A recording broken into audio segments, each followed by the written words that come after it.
പരിശുദ്ധമായ നോമ്പിന്റെ അഞ്ചാമത്തെ ഞായറാഴ്ചയിലേക്ക് വിശുദ്ധ സഭ കടന്നു വന്നിരിക്കുന്നു. ഇന്ന് ക്രിസ്തോ ഞായറാഴ്ചയാണ്. ക്രിസ്തോ കൂനി എന്നാണ്. കൂനി ആയ സ്ത്രീക്ക് സൗഖ്യം കൊടുത്തതായ ദിവസമാണ്.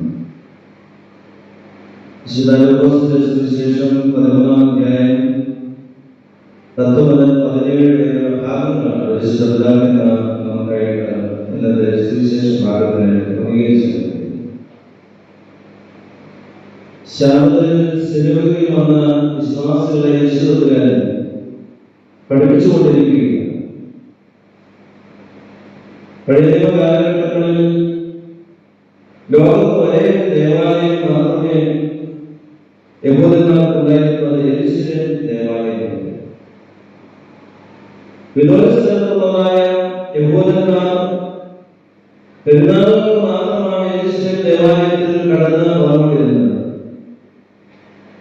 എന്നാൽ ഈ ദേവാലയം കൂടാതെ സൗകര്യാർത്ഥം പ്രാദേശികമായ ആരാധനാ സൗകര്യത്തിന് വേണ്ടി അനവധി സംഘാലയങ്ങൾ, സിനഗോഗുകൾ സ്ഥാപിക്കപ്പെട്ടിരുന്നു.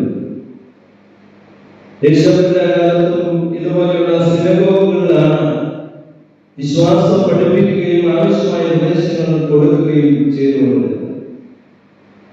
ഇങ്ങനെയുള്ളതായ ഒരു സിനഗോഗിലാണ് യേശുവിനെ പഠിപ്പിച്ചുകൊണ്ടിരുന്നത്.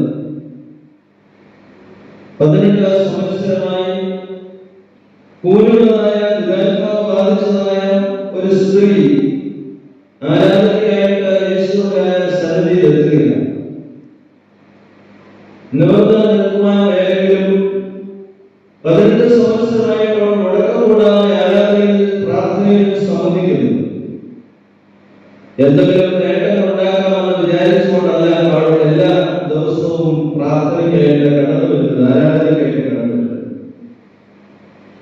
എന്ന് പറഞ്ഞാൽ പതിവുപോലെ ആരാധനയ്ക്കാണ് അവൾ എത്തുന്ന സാരം. അന്ന്